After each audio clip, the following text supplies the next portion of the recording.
안녕하세요. 공개 선생님입니다. 자, 이제 한 해가 끝이 나고 이제 4월달 국가직 대비 커리큘럼 소개해 드리려고 합니다. 이제 남아있는 시간이 12월도 이제 거의 다 지나갈 거고 1월부터 3월까지의 커리큘럼에 대해서 말씀드리려고 하는데, 우리가 다 일관적으로 이제 커리큘럼이 정해져 있는 건 아니에요. 각자의 학습자의 상황에 따라 다른 거니까 그걸 감안해서 제가 좀 약간 분류해서 말씀드리도록 할게요. 지금까지 제 거리 쭉 잘 따라오신 분들은 아마 이 문풀 잘 따라오고 계실 거예요. 이번 문풀에 아래라고 이제 공단계에서 제작한 여러 가지 문제들을 변형해서 제가 여기에 좀 실어놨습니다. 이제 아무래도 공단계에서 여러 단계를 거쳐가지고 문제를 개발을 했고, 저는 이제 그 개발된 문제를 한 번 더 변형을 해가지고 적합하게 이렇게 집어넣어 놓았으니까 그걸 같이 한번 풀어보시면 정말 좋겠습니다. 그래서 제 입장에서 문풀은 파이널과 똑같은 개념이에요. 원래 다른 선생님들이 이 파이널에서 어떻게 합니까? 그쵸?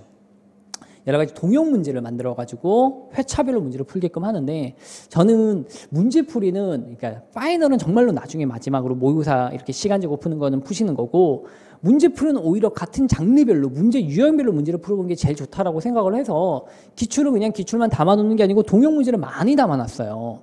그러니까 문법 같은 경우에는 워낙 기출이 많다 보니까 동형 문제가 그렇게 많지는 않는데 거의 2분의 1 정도밖에 없지만, 문학 같은 경우에는 동형이 1이라면 그 기출이 1이라면 동형이 한 3이나 4 정도까지 돼요. 알겠죠? 제가 표현은 2라고 말씀드리지만 실제 문제 개수 세보면 3이나 4 정도 됩니다.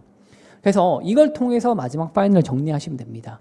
독해 같은 경우에는 뭐 아래를 통해서도 그렇고 그런 변형 문제를 집어넣고 제작 문제를 월등히 많이 만들어서 국가직과 지방직 충분히 대비할 수 있게끔, 그래서 하루에 3지문 4지문씩 시간 제공 문제를 풀어낼 수 있게끔 그렇게 맞춰냈으니까 이거 풀어서 마지막 파이널 하시고, 정작 정말 중요한 건 뭐냐면 4월 달이라고 봐요. 전 4월 달에 1, 2, 3월 달까지 어떻게든 문제풀이를 통해 가지고 완벽하게 만들어 놓으시고, 4월 달에 뭘 하셔야 되냐면 남아있는 국가직 시간 동안에 총정리를, 모든 과목 총정리를 할 수 있게끔 만들어 놓으셔야 돼요. 알겠죠? 항상 제가 말씀드린 거 있죠. 하루 만에 한 과목이나 이틀 만에 한 과목 정도는 끝낼 수 있게끔 그렇게 회독을 돌려가지고 빠삭해지셔라. 그렇게 하면 된다. 그다음 이제 남는 숙제가 한자잖아요. 한자 같은 경우에는 이 커리 잘 따라오셨으면 충분히 시간 납니다.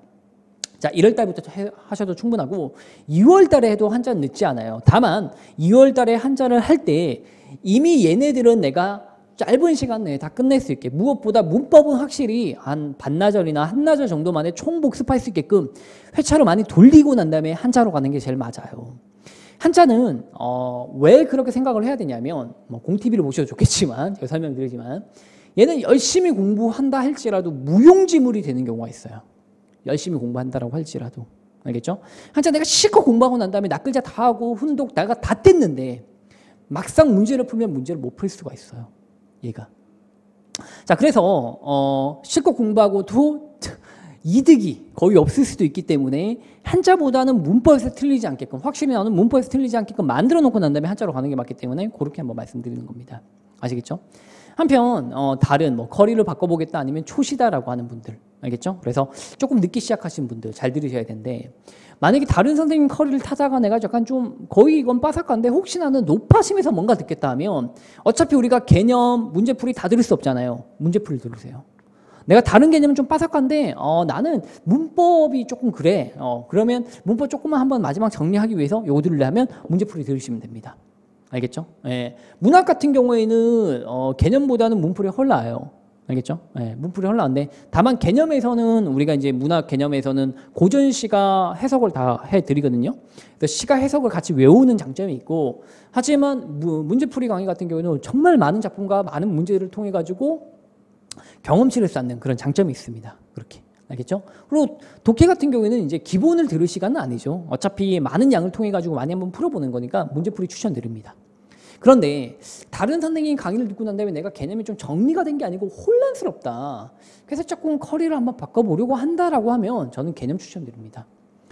12월부터 공부를 시작하는 초시생도 마찬가지예요. 이제 방학 때부터 다시 한번 공부해봐야지. 근데 4월 달까지 맞추려면 지금 이런 커리는 안 되겠지, 문제풀이 들어야지. 안 돼요. 그렇게 하면 안 되는 게, 정리가 안 되는 상태에서 가장 도움되는 건 개념이에요. 개념이 시간이 조금 많다 치더라도 어차피 개념에서 이거의 2배수의 시간을 잡아먹더라도 복습을 많이 해주기 때문에 개념인 거거든요. 2배수인 거거든요. 그래서 어차피 여러분들이 이 문풀 듣고 똑같은 시간 동안에 복습하느니 차라리 뭐 어차피 경제적인 부담이 별로 없다면, 아니 경제적 부담이 있더라도 개념 듣고 저랑 같이 복습하는 게 월등히 더 낫습니다. 이게 여러분들이 그냥 듣고 복습하는 것보다 저랑 같이 개념을 통해서 복습하는 게 훨씬 더 나아요. 제가 보장해 드릴게요. 아시겠죠? 그러니까 정리가 안 된 상태에서 커리를 바꿔 타려면 문법은 무조건 개념을 들으세요. 하지만 초시생이나 정리가 안 돼 있는 다른 커리를 바꾸려고 하는 그런 수험생의 경우에 문학이나 독해는 이거 들으셔야 돼요. 문풀 들으셔야 돼요.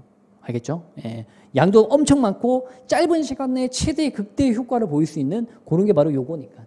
아시겠죠? 근데 문법을 내가 정리 안 된 상태에서 문제풀이를 들으면 만약에 시험을 치고 난 다음에 내가 아쉬워서 한 번 더 치게 되었을 때 오히려 개념을 완전 생으로 처음 들어야 되는 그런 단점이 있어요. 예, 그것보다는 예를 듣는 게 개념 문법을 듣는 게 훨씬 낫다는 겁니다. 알겠죠? 그렇게 하시는 겁니다. 자, 테마에 보면 어차피 문법 필수 개념이나 야매 외래어 같은 거는 어차피 이 개념이 포함되어 있는 거니까 상관없고 커리를 바꿔 타시는 분 같은 경우에는 한자가 중요한데 한자는 이제 보시는 거예요. 자기의 상황에 맞게 나는 충분히 한 달 정도 한자에 거의 올인할 수 있다. 이때 올인이라고 하는 거는 하루에 4시간 정도 한자에 투자하시는 거예요. 하루에 4시간 한 달 정도를 내가 이렇게 보낼 수 있는 소화할 수 있는 시간이 있다 하면 한자를 시작하시는 겁니다.